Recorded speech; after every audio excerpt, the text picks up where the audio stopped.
So, you want to become smarter?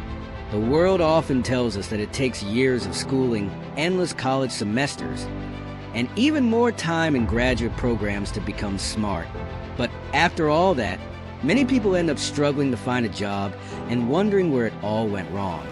The irony is that after all this education, some people still don't feel closer to achieving their goals. But here's the secret. Getting smarter doesn't have to be that complicated, even if you think you're at a disadvantage. Humans are naturally wired with incredible potential. And when most of us say we want to get smarter, it usually boils down to a few specific things. We want to pick up useful skills, especially ones that make us money, solve problems effectively, ace difficult subjects to give us an edge, and sound knowledgeable without coming across as arrogant. The problem? A lot of advice on how to get smarter is either too vague, like something only Oprah or Socrates could relate to, or overly specific, like eat blueberries or listen to classical music. These sound nice, but don't necessarily help us get where we want. We need a more practical approach. The most powerful tool for getting smarter is reading. What kind of reading? That depends. Fiction can improve your reading speed, expand your vocabulary, and even offer social insights through character dialogue. But nonfiction is where you'll find facts and insights that you can casually drop into conversations. You might read a book on history, for instance, and be able to share interesting tidbits without sounding pretentious.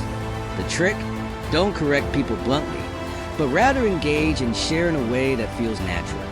Finding good books isn't hard either. Forget the list of the top 5 books everyone should read. Instead, choose a topic you genuinely want to know more about. If you want to learn about, say, organization, look up books on cleaning and organizing. It's surprisingly easy to stumble upon a site where you might just find free ebooks with a bit of luck.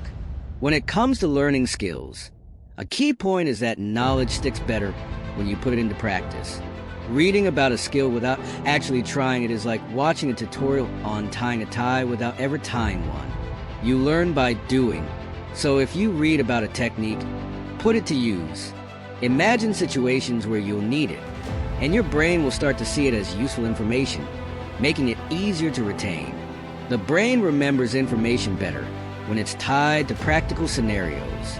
That's why schools use tests. They create an artificial need for you to know the information, even if you may never use it again.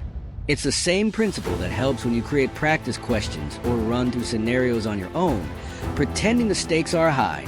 This type of active recall will give you way more results than passively reading.